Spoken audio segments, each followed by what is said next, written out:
You know you should say no, but you say yes anyway, even when you don't want to. And then you feel frustrated and resentful. That's not because you are too nice. And that misunderstanding is exactly why you keep saying yes when you mean no. So in this video, we are breaking down what's actually happening and how to finally say no. I'm not an expert. I'm still figuring this out just like you. Here's what's actually happening. Every time you say yes when you mean no, you are giving away power, not in some abstract way, in a very real way. You are letting someone else control your time, your energy, your choices. Think about what happens. Someone asks you to do something. You don't want to do it, but you say yes anyway. Now your day is shaped by what they wanted, not what you wanted. They got what they needed. You didn't. That's a power dynamic. And here's what most people don't realize. When you can't say no, people notice. They might not think about it consciously, but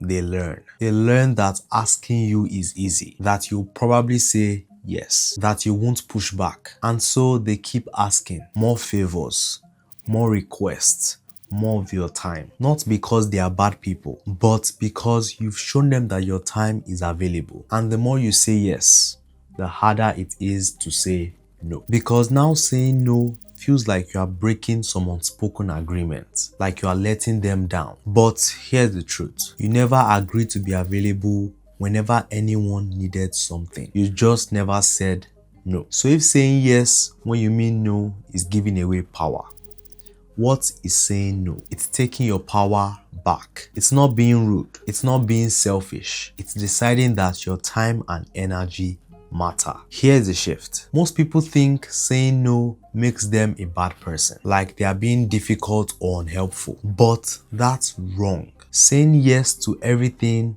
doesn't make you a good person. It makes you someone with no boundaries, someone who doesn't value their own time, someone who will sacrifice what they need to avoid discomfort. And people don't respect that. They might like it because it's convenient for them, but they don't respect it. Think about the people you respect most, the people who you think have their life together, the people who are focused on building something. Do they say yes to everything? No, they say no to most things. Random example. Let's take someone online that you really look up to and you respect them.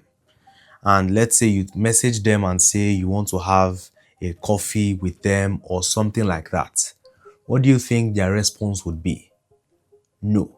And that no is not because they hate you, but because they value their time. Because they understand that every yes to something unimportant is a no to something that matters. And here's something most people miss. If people can't trust your no, they can't really trust your yes. Think about it. If you say yes to everything, your yes doesn't mean anything. People don't know if you actually want to help or if you're just afraid to say no. But when you have boundaries, when you say no, your yes becomes valuable. People know that when you say yes, you mean it, that you actually want to do it. That's when trust is built. Saying no isn't about being mean. It's about protecting what's important to you, your time, your goals, your energy. And when you start seeing it that way, saying no stops feeling wrong. It starts feeling necessary. So how do you actually say no? Here's the system. Step 1. Stop explaining yourself. When someone asks you to do something and you don't want to do it, your instinct is to justify why you are saying no. I can't because I have this thing and then I'm doing that and I'm really busy and blah blah blah. Stop. The more you explain, the more you're asking for permission to say no. Like you need a good enough reason for them to approve your no. You don't. I can't is a complete sentence. I'm not available is a complete sentence. No, I can't help with that is a complete sentence. You don't owe anyone a detailed explanation for how you spend your time. Step 2. Don't apologize for saying no. When you say, I'm so sorry, I really wish I could, but I just can't, you're undermining your own no. You are signaling that you feel bad about it, that maybe you should say yes, and that opens the door for them to push back. Are you sure? It won't take long. Come on, please. But if you say no without apologizing, without wavering, it closes the door. I can't help with that. Clear, direct, no room for negotiation. Step 3.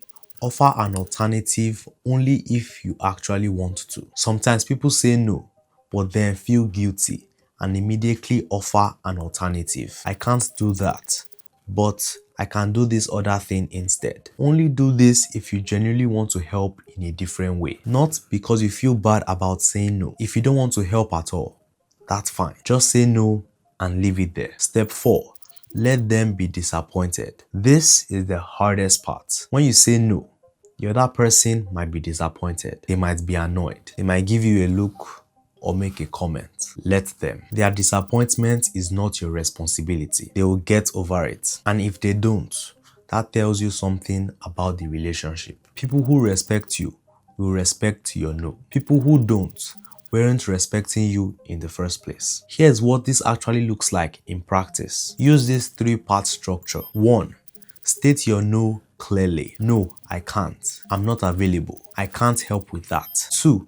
Acknowledge the ask. Thanks for thinking of me. I appreciate you asking. 3. Wish them well or offer an alternative only if you want to. Hope it goes well.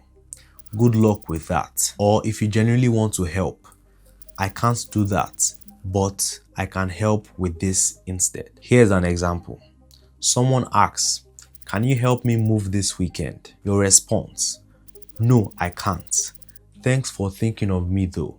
Hope the move goes well. That's it. Clear no. No explanation, no apology, but still respectful. Now here are the mistakes people make when they try to say no. Mistake 1. Using let me think about it as a soft no. When someone asks you for something and you don't want to do it, your instinct might be to say, let me think about it, or let me check my schedule. You think you are being polite, but really, you are just delaying the no. And that creates false hope. Now they are waiting for your answer, checking back with you, and you still have to say no eventually. But now, it's more awkward. If you know the answer is no, say no now. Don't make them wait for a no you already know is coming. Mistake 2. Saying no but carrying guilt for days. You say no, the conversation ends, but then you spend the next few days feeling terrible about it, replaying the conversation, wondering if you should have said yes, feeling like a bad person. This is the mental trap that breaks people. They can technically say the word no, but the guilt afterward makes them avoid saying it next time. Here's the reality. Feeling guilty doesn't mean you did something wrong. It just means you are breaking an old pattern. The guilt will fade, usually within a day. But if you give in to it and say yes next time, you are back where you started. Mistake 3.